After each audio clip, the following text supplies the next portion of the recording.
안녕하세요. 암 전문의 김자영 원장입니다. 오늘은 여러분들이 고용량 비타민C 치료하면서 요즘 SVCT2라는 수용체, 이 담배 검사를 혈액에서 해서 이 검사 결과에 따라 이게 이제 저발현이면 비타민C를 안 하고 이게 고발현이면 비타민C를 하고 이 기준으로 삼는 이런 검사들을 많이 하시는 것 같더라고요. 그래서 저희 병원은 사실 안 하고 저는 환자분들한테 이거 권유 안 드리거든요. 그런데 자꾸 이제 이거를 다른 데서 검사를 하시고 저한테 오셔서 거기서 이제 면담을 다 끝내고 종료하고 오시는 게 아니라 본인도 뭔가 마음에 찜찜한 것들이 있으니까 항상 검사를 하시면 그 결과를 가지고 저한테 결국 또 다시 오세요. 오셔서 이걸 어떻게 해야 되냐, 어떻게 받아들여야 되냐, 이런 이제 질문들을 많이 하셔서 이거를 저도 지금 말하기 조금 불편한 상황이긴 한데 몇 가지 좀 짚고 가야 될 것 같아요. 자, 오늘 SVCT라는 거를 처음 들어본 분들한테 먼저 이게 뭔지 좀 설명드려야겠죠.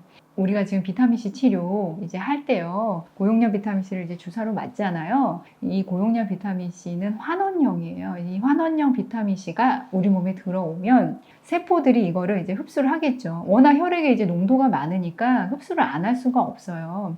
흡수를 하기도 하고 동시에 신장을 통해 빠져나가기도 해요. 이 작용이 다 동시에 일어나는 건데, 이때 이 환원형 비타민C가 세포 내로 들어올 때 그냥 막을 통과하는 게 아니라요, 이 비타민C를 통과시키는 수용체가 따로 있어요. 크게는 SVCT라는 수용체가 있고 GLUT라는 수용체도 또 따로 있거든요. 그런데 이 환원형 비타민C를 주로 흡수하는 이제 수송체는 SVCT라는, 그러니까 세포에 문지기가 있는 거예요. 근데 이제 이게 단백질이에요. 그래서 이 문지기가 문을 열어줬다 닫았다 이렇게 하는 거죠. 이 비타민C가 흡수가 되려면 이 수용체를 통해서 이제 들어가야 될 텐데, 생각을 해보면은 우리 몸에 있는 모든 세포들은 여러 가지 수용체의 막 단백질을 다 가지고 있는데요. 이 막 단백질이 가지고 있는 비율이 다 다르겠죠. 어느 경우는 좀 더 많이 가지고 있기도 하고 어느 경우는 더 적게 가지고 있을 수 있잖아요. 자, 이렇게 봤을 때 우리가 과학적으로 가설을 세울 수 있는 게 뭐냐면, 만약에 나의 암에 있는 세포에 이 비타민C를 흡수시키는 수용체, 단백질, 막단백질이 많이 있다면,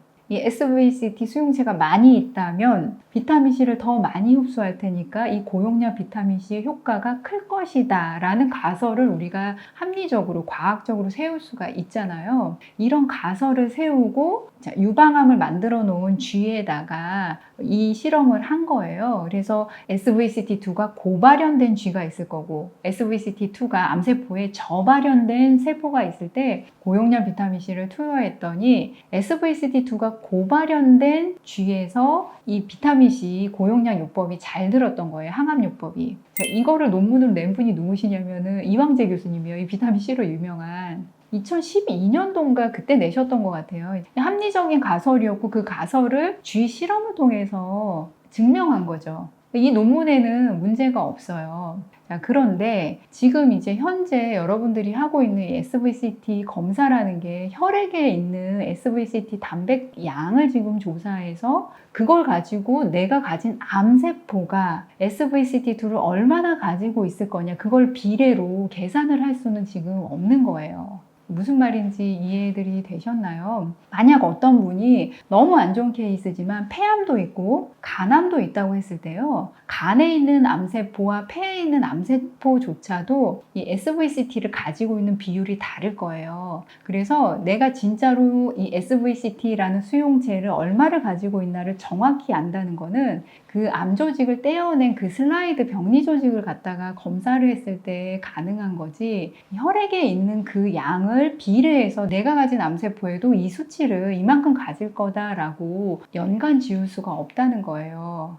그래서 우리 환자분들 중에서 답답하니까 심지어는 이왕재 교수님한테 가신 분도 계신가 보더라고요. 근데 그분도 똑같이 얘기하셨다고 그래요. 이 조직마다 다 다른 건데, 자, 그리고 심지어는 우리가 이제 사람의 암 조직을 갖다가 실험을 한 거는 없거든요. 이 쥐 갖다가 실험을 한 거지 사람의 암 조직을 떼서 한 건 아니에요. 자, 여러분들이 면역관문 억제제 치료하시는 분들도 어때요? 여러분 암 조직에서 PD-L1이라는 퍼센트 조사에서 어떤 약은 이 퍼센트가 얼마냐에 따라서 이 약을 쓰기도 하고 안 쓰기도 하죠. 그러니까 이거는 조직에서 검사한 퍼센트 그 비율이 항상 중요한 거예요. 어떤 거에 발현율을 볼 때. 왜냐면 결국은 암세포에 작용해야 되니까. 자, 그 다음 한 가지 제가 더 말씀드릴 게 뭐냐면, 자, 심지어는 표적 치료라든지 면역관문 억제제 같은 치료제조차도 원래는 이 사람이 이 치료제를 쓸 만큼 발현율이 높지 않고 낮은데도 불구하고 항암제랑 같이 할 때는 그래도 효과가 있는 경우들이 나타났어요. 그래서 폐암 같은 경우는 맨 처음에는 키트루다라는 면역관문 억제제를 사용할 때 이 PDL1 퍼센트를 가지고 2%의 몇 프로 이상인 사람만 쓰는 걸로 처음에는 사용을 했지만 나중에는 이 PDL1 퍼센트가 낮을지라도 세포독성 항암제랑 같이 사용을 했을 때는 효과를 보인다는 연구 결과들이 임상, 진짜 사람을 대상으로 한 임상 결과 그렇게 나와서 PDL1 퍼센트가 낮을지라도 같이 사용을 한단 말이에요. 그래서 여러분들이 지금 고용량 비타민C 치료하는 거 제가 늘 말씀드리는 게 뭐냐면 여러분들이 만약 전이암이라든지 3기라든지 이런 환자분들 또는 이제 수술적 제거가 불가능해서 지금 항암 치료를 계속 한다든지 이런 분들이 계시다면 항상 이런 치료들은 이 보조 치료마저도요. 항암 치료라든지 방사선 치료가 같이 들어갈 때 하는 게 효과가 항상 같이 좋아요. 그래서 지금 여러분들이 너무도 이제 단순하게 이 SVT 수용체를 혈액에서 내 혈액에 있는 단백질의 양으로 검사를 해서 그걸로 비타민C 치료가 내가 되냐 안 되느냐를 결정하는 거는 지금은 좀 과학적이지 않은 것 같아요. 고용량 비타민C는요, 제가 지난 시간에 말씀드린 것처럼 정말 절실하신 분들, 수술을 못하고 방사선 치료가 너무도 중요한 분들, 이분들 중심으로 하시는 거, 그 다음에 전이암 환자분들, 이분들 중심으로 하시는 게 맞고, 예후가 좋은 분들, 또 1기, 2기 환자분들, 유방암 환자분들 같은 경우, 이런 분들은 꼭 하셔야 되는 분들 아니니까, 나도 다 해야 되는 거 아닌가, 이럴 필요는 없다. 이렇게 좀 말씀을 드릴게요. 우리 환자분들, 우리 보조치료 하더라도요, 근거 중심으로, 그 다음에 환자분들에게 정말 꼭 필요한 상황에 치료할 수 있도록 갔으면 좋겠습니다.